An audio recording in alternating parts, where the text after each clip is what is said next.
In the village of Ama, the eastern part of Nigeria, lived a woman called Chinyere. Chinyere was a widow and she was a petty trader. Chinyere had an only child called Adaku. Adaku was a typical young child of primary school age. She loved playing with her friends, attending school, and spending time with her family.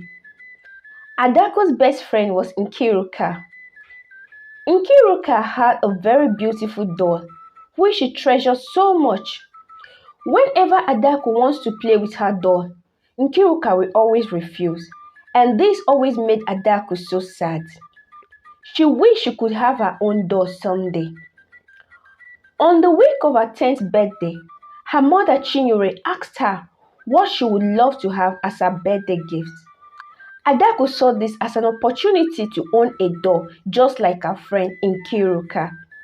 Immediately, she replied, "A doll, Mama." She said, "I want a beautiful doll as my birthday gift, just like my friend Nkiruka."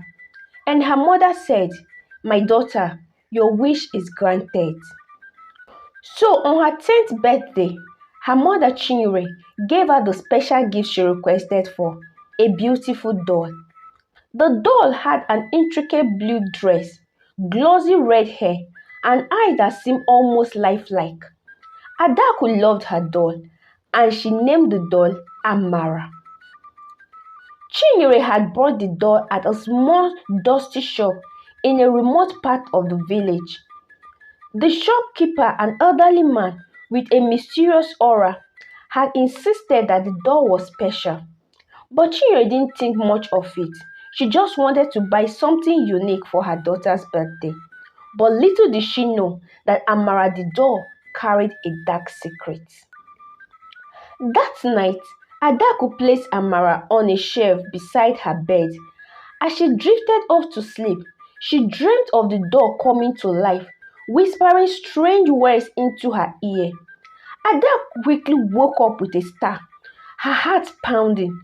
She glanced at the shelf where Amara the doll sat.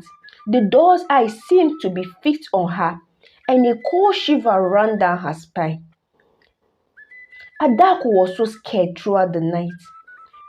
The next morning, Adaku told her mother about the dream, but Chinyere dismissed it as a product of Adaku's imagination.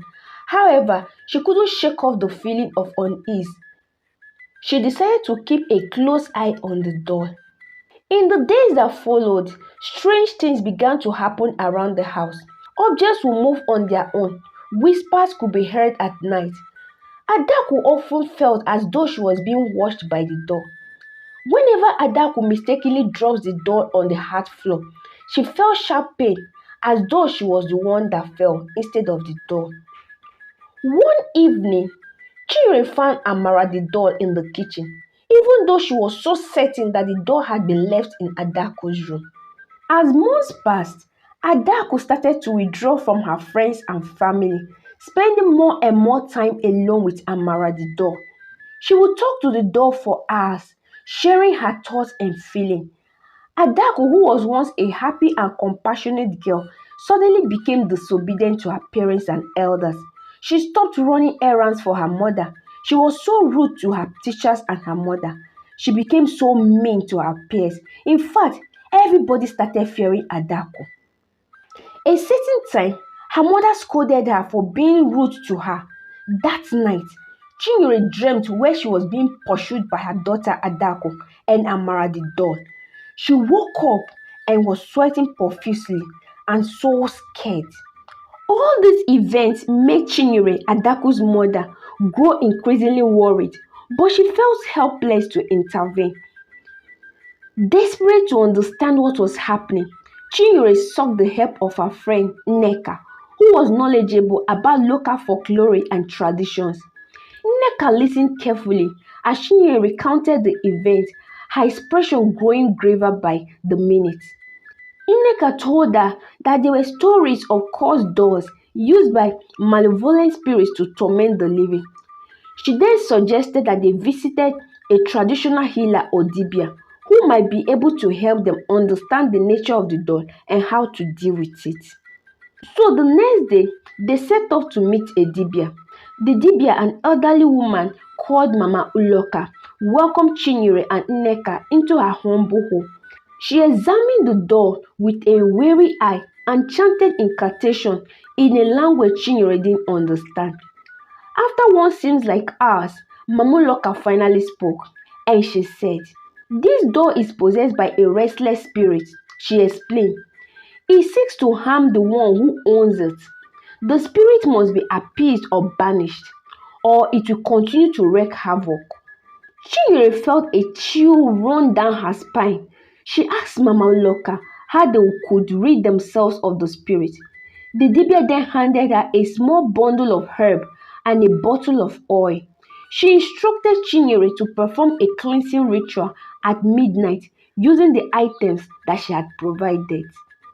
That night, Chinyere waited until Adaku was asleep before starting the ritual. She followed Mamuloka's instruction carefully, burning the herbs and anointing the doll with the oil. As she chanted the words given to her, the air in the room grew thicker and silence fell. Suddenly, the doll's eyes glowed red and a cold wind swept through the room. Chinyere continued chanting, her voice trembling.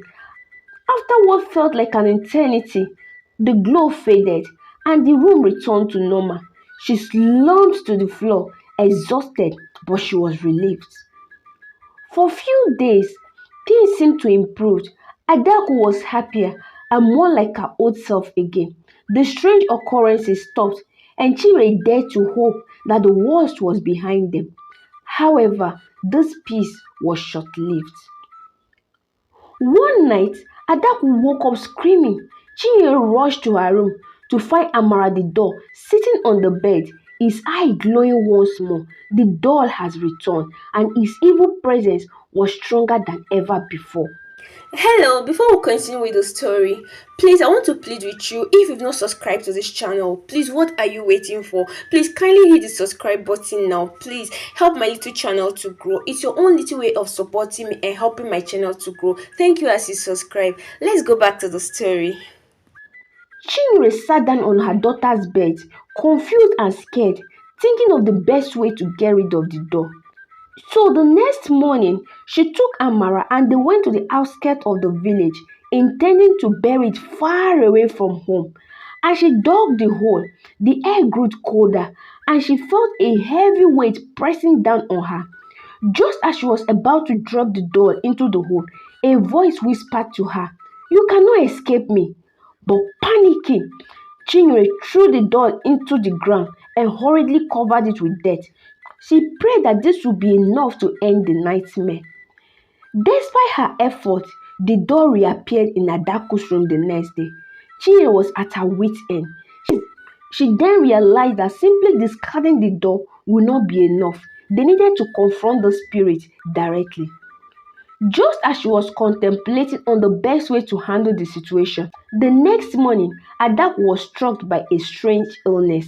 She could neither speak nor hear. She was taken to different dibias and all pointed to the direction of the strange door as the root cause of her illness.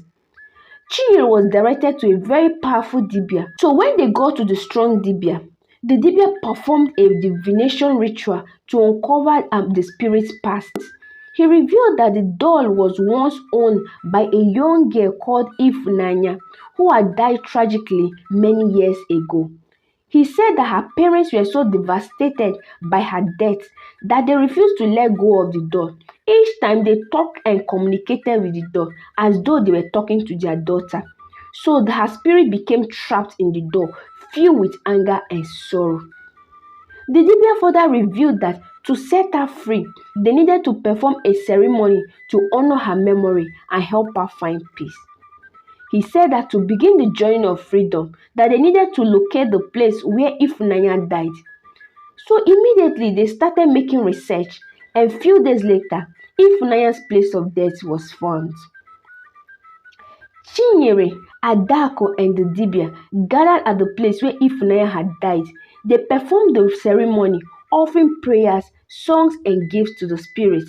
As they finished, a gentle breeze blew through the area and a sense of calmness washed all over them.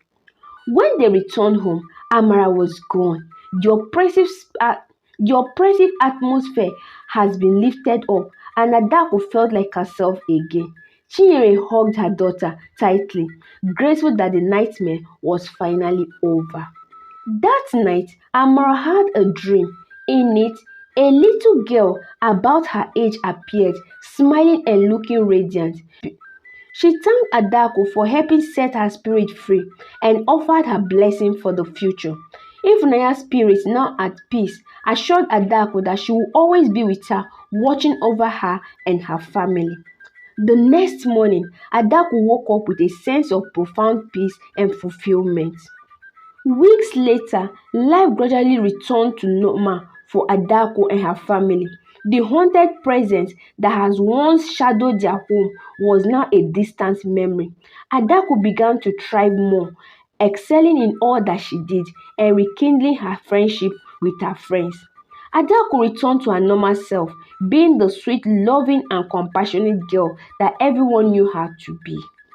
So, one of the lessons we can draw from this story is that we should be very, very sensitive to know when things are not going the way it used to go around us. So when we should be sensitive about things around us. And mainly we find that things are not going on well the way it used to go around us. Then we should be quick to try to find the root cause of the issue and act very, very fast to nip it in the bud immediately before it gets out of hand. Just like Chinyere, she observed immediately that immediately the door was brought into her home, strange things started happening in her home, and she didn't just fold her hands. Immediately she started acting fast. She had to go and meet people that she felt were more knowledgeable than her, and she started seeking solutions, started listening to advice, and with the help of people that were more knowledgeable than her, she was able to get rid of the problem. So we should be very, very sensitive and alert to know when things are not moving and when strange things are going on around us, and we should act very, very fast to nip it in the bud. So I would really love to learn from you what you also learned from the story. I would love to hear from you in the comment section. Hi, thank you so much for watching to this extent. I hope you enjoyed the story. Please, I want to plead with you before you go. Please kindly hit the subscribe button. Your subscription means a lot to me. Please help my little channel to grow. Please like, share, comment, and put on your notification bell before you leave. Please don't leave without subscribing. Please, thank you so much. Until our next story, bye bye.